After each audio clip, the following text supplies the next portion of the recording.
हाँ, तो आज समझ चलेगा। कल होली है नहीं, हम लोग आज ही होली बना लिए।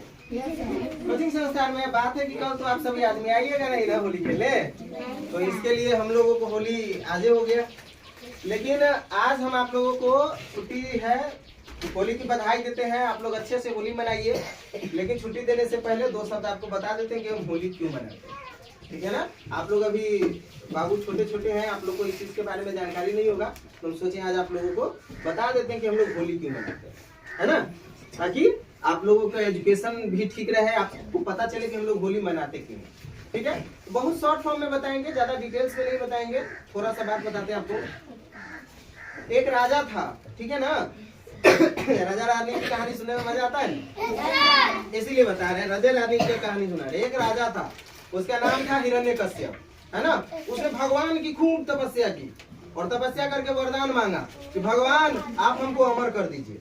भगवान बोले ऐसा नहीं होता, हम आपको अमर नहीं कर सकते। बोला कि कैसे होगा फिर, तो वो भगवान से वरदान, ऐसा वरदान मांगा कि समझो वो अमरे था। क्या वरदान मांगा कि हमको ना कोई दिन में मारे, ना कोई रात में, ना कोई घर में मारे, ना कोई बाहर, है ना, ना कोई आदमी मार सके, ना कोई जानवर। ऐसा वरदान मांग लिया जिससे उनको मारना असंभव हो गया। अब क्या है कि वो अपने आप को भगवान समझने लगा। तो पूरा राज्य में अनाउंस करवा दिया कि अब आज से भगवान हम ही हैं, सब मेरा पूजा करेंगे, है ना। अब क्या करे भाई, लोगों को डर था, राजा था वो, जो नहीं पूजा करता था उसको राजा मार देता था। तो सभी राजा का पूजा करने लगा भगवान समझ के। क्या हुआ कि राजा का एक बेटा हुआ, उसका नाम था प्रहलाद। क्या नाम था? प्रहलाद।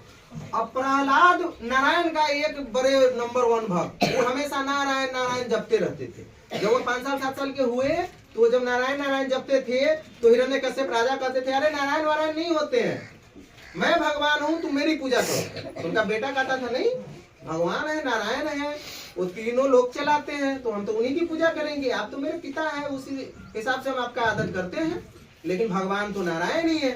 तो बोले नहीं, ऐसे नहीं होगा।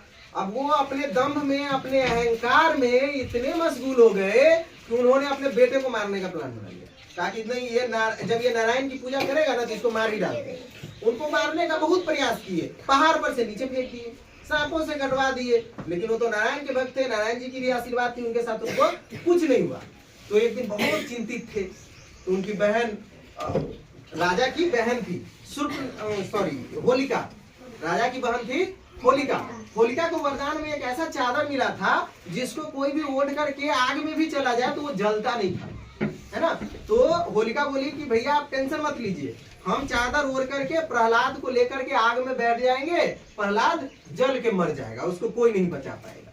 बोला चलो ठीक है, ऐसा ही करते हैं। बहुत जगह से लकड़ियां इकट्ठा की गई, चीता की तरह, जैसे आदमी को जलाते हैं ना, उस तरीके से चीता तैयार किया गया और उस पे होलिका बैठ गई और प्रहलाद को गोद में लेकर के बैठ गई।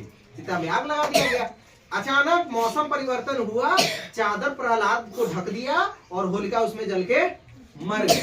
तो उस दिन से हम लोग होलिका दहन करते हैं। उसी याद में आज होलिका दहन होगा ना, रात में होलिका दहन होगा, वो सम्मत जलेगा जिसको कहते हैं, आग जलाया जाता है बहुत। तो उसी की याद में जो है, मतलब कि विजय हुई सच्चाई की, है ना, बुराई की हार हुई, इसके लिए हम लोग जो है होलिका दहन करते हैं। और उसके अगले दिन हम लोग रंग गुलाल लगा करके होली मनाते हैं, समझ गए ना। तो हम लोगों को होली मनाना है, अच्छे से मनाना है, डिसिप्लिन में मनाना है कि किसी प्रकार की किसी को कोई नुकसान नहीं हो। होली में लोग क्या करते हैं, एक दूसरे को जबरदस्ती रंग गुलाल लगाते हैं। सबसे पहली चीज तो आप लोगों को इससे परहेज करनी है। आप गुलाल लगाते हैं, गुलाल से होली खेलनी है, रंगों से होली नहीं खेलनी है। आप गुलाल से होली खेलो, एक दूसरे को गुलाल लगाओ, लगवाओ। लेकिन जिनको गुलाल से परहेज है, जिनको लगता है कि नहीं हमको गुलाल लगाने से मेरा तबीयत खराब हो रहा है, कोई इन्फेक्शन हो रहा है, तो वो दूर रहे। वो कहे कि भाई हमको अबीर से प्रॉब्लम है, हम नहीं लगा सकते। ना आप लगाइए ना आप लगवाइए। और आपका भी फर्ज बनता है कि आपका दोस्त हो, कोई भी हो, उसे जबरदस्ती गुलाल नहीं लगाइए, है ना। अब जबरदस्ती में आप उठा पटक कर रहे हैं, किसी को चोट लग गया, किसी के आंख कान में पड़ गया, नुकसान करेगा उसको शारीरिक रूप से। तो आप सबको इस चीज पर विशेष ध्यान रखनी है, किसी को रंग गुलाल जबरदस्ती नहीं लगानी है। ठीक है ना। दूसरी बात, होली के दिन प्यार भरा त्योहार है, एक दूसरे के साथ हिल मिल करके रहना है, प्यार से रहना है, नशा वशा करने वाले लोगों से दूर रहनी है। अगर आपके परिवार के लोग वैसे हैं जो नशा करते हैं तो उनको आपको समझानी है कि ये चीजें नहीं करनी चाहिए, हम लोगों को बुरा है। जैसे बड़े भैया हैं, पापा हैं, अगर वो कर रहे हैं, उनको अगर नशा की लत है तो आप उन्हें समझा सकते हैं कि नहीं ये चीजें हमें नहीं करनी चाहिए, बुरी आदतें होती है, आप इसे छोड़ दीजिए, है ना। तो इस तरीके से हम लोगों को एक स्वच्छ अच्छा होली मनाना है, एक यादगार होली मनाना है, अपने दोस्तों के साथ, अपने परिवार के साथ अच्छा से होली मनानी है ना। तो आप सभी आदमी होली मनाइए अच्छे से। आप लोगों को इस संस्थान की तरफ से, विक्की सर की तरफ से हैप्पी होली।